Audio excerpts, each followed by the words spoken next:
Scheduled London Calling report with John Guy, a very respected journalist of well-known repute in the international reinsurance industry. He's currently the editor of Global Broker and Underwriting magazine and also the managing director of Editorial Solutions.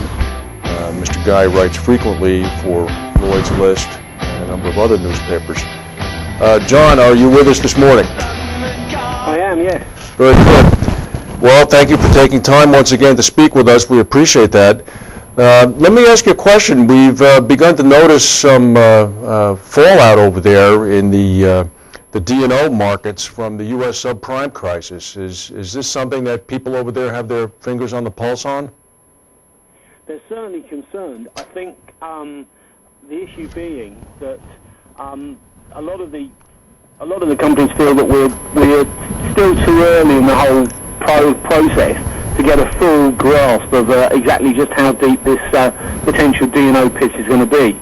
Obviously, Lloyds have come out a couple of weeks ago to say that they'd had about 90 claims in and around the subprime crisis. Mm-hmm. That these weren't going to be sort of material to anybody's results.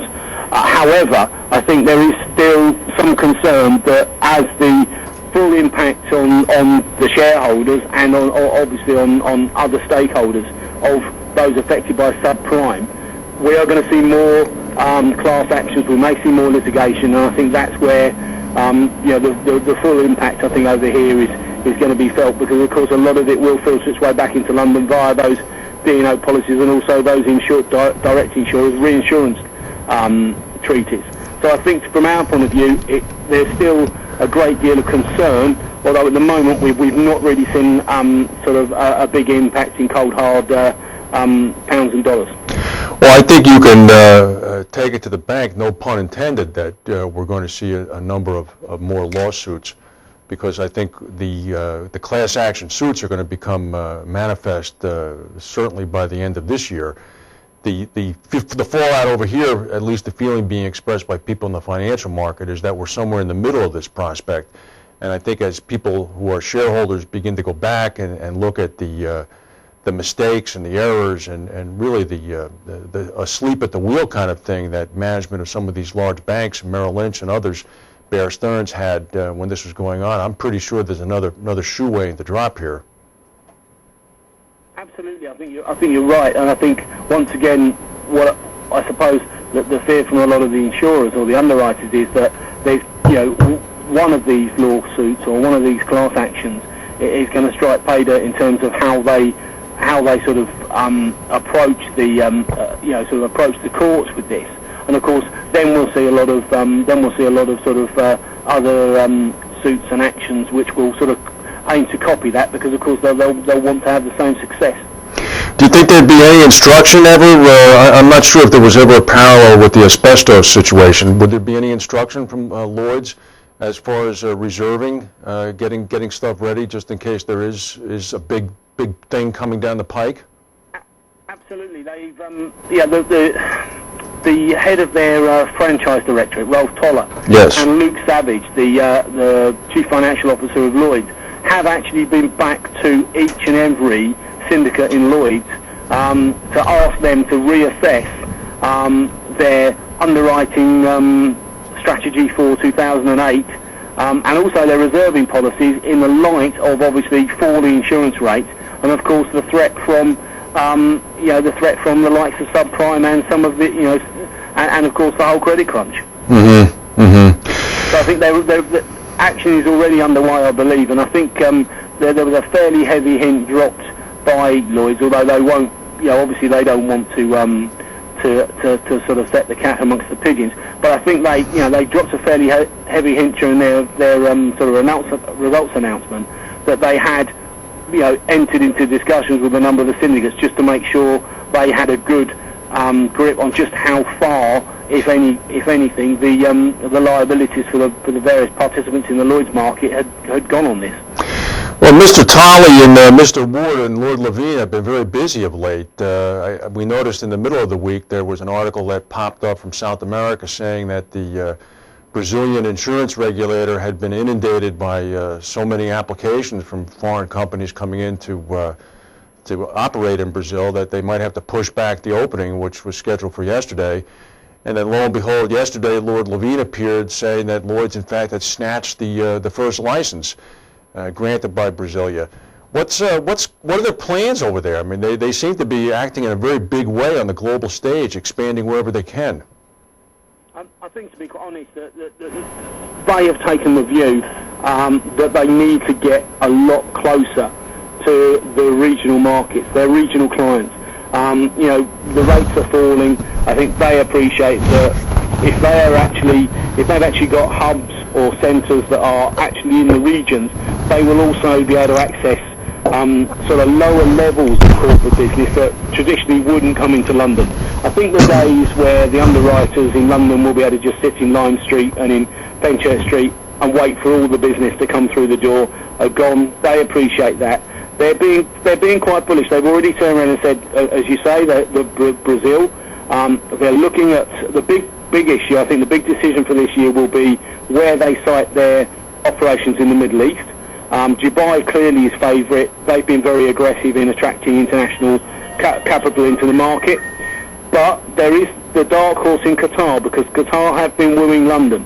And the issue there, I think, is that Qatar have got a bigger footprint in the takaful, or the Islamic compliant insurance. Mm-hmm. And I think the decision will have to be made whether Lloyds feels that if they set themselves in Qatar, they'll still be able to get that sort of regional, what we would call traditionally Western type insurance, but also be in a situation where they could write that Islamic takaful insurance, which of course is going to be huge, mm-hmm. Particularly with Saudi Arabia saying that they are now sort of aggressively pushing towards opening their own financial centre. So I think that's going to be quite a key decision for them. But they're also looking this year at Central and Eastern Europe. They've identified Poland, Czechoslovakia, and certainly areas that they want to establish a Lloyds presence. And I think it's been built on the back of the success they had in Singapore, where within the space of 2 or 3 years they've got about 15 active sort of syndicates underwriting on the ground out there, and it is bearing fruit. And I think they take the view that Singapore is giving them results far quicker than they will get from their Chinese operation in Shanghai, where again, the barriers to trade there, I think, are still moving at a pace that's a lot slower than maybe some would like to see. The takaful insurance, I'm sure Sean McGovern and the legal beagles at Lloyds have gone over this 7 ways till Sunday. But that river only flows in one direction, hopefully. I mean, I wouldn't want to see them get set up in a situation where ultimately it comes back and some secular/religious authority says to them, well, now you have to play by these same rules too. I'm sure they've examined that, do you think? Oh, they have. I think without a shadow of a doubt. But I think, to be honest, it's quite clear from sort of the visits I've had to Dubai that the authorities and the regulators within the Middle East are quite keen to attract international capacity to underpin the huge amount of construction, power, ports, and energy facilities that are undergoing over there. And I think, to be quite honest, it may almost be one of these things where, as I said, they will seek to establish themselves in that big ticket, the energy, the transport, the infrastructure sector. But I think, to be quite honest, it's more a case of keeping their options open in case there is this huge move towards, sort of financing some of these big projects with Sharia or Islamic compliant insurance. I don't think it's going to be a situation where I think, to be quite honest, if it got to the point where they turn around and say, well, it's all got to be Sharia compliant, yes, Lloyds would turn around and say, well, the cons would definitely outweigh the pros in that case. So I think they've done their homework on it. Well, let us hope so. You mentioned the regulators, and we would have had a unusual switch here about 2 or 3 weeks ago in Washington, D.C., when the American Republican administration, not particularly well known for espousing increased regulation, put out a proposed new regulatory schema for the financial and insurance industries, which would in fact end at some point the 50-state jurisdiction over insurance and coordinate it all within a umbrella organization operated by the federal government. And quick as a wink, we saw some very colorful quotes from Lord Levine, the chairman of Lloyds, as well as some others, Mr. Skinner over there. What is the view over here on moving towards some sort of federalized insurance authority in the U.S.? Well, clearly from the international market or the London and European market, it's something that's welcomed, because of course the issue being when you've got 52 different regulators, 51 different regulators, you are in a situation where to gain licenses to sort of underwrite in those various states takes a great deal of time. If you know, it will streamline the process to allow the international insurance community to underwrite across the US. I think it's also, you know, the view over here is it's almost been driven by the fact that, without a shadow of a doubt, insurance, there is a drive internationally to get some sort of single standard of regulatory, regime, even if it's a basic standard, but something so that insurers, and more importantly the clients, can be quite confident that whoever's taking their risk are sort of acting in a prudential manner.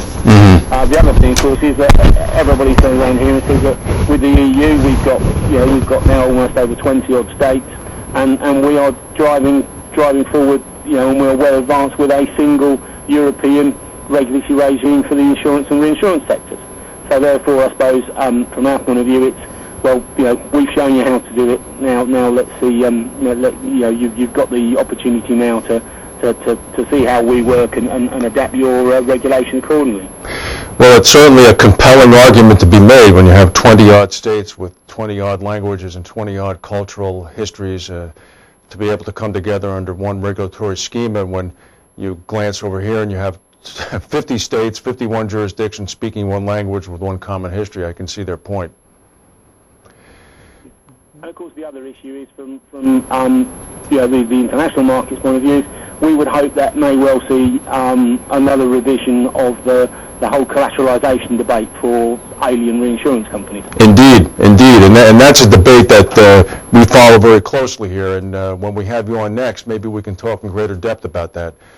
John, thank you very much again for your time, and we will keep in touch. Next time we'll have the webcam set up, and we'll do this in a face-to-face kind of interview. It'll be much more fun. That would be great for us. I don't know about the viewers, but Yeah. thanks again. Have a good weekend. All right. I will. Thank you. All right.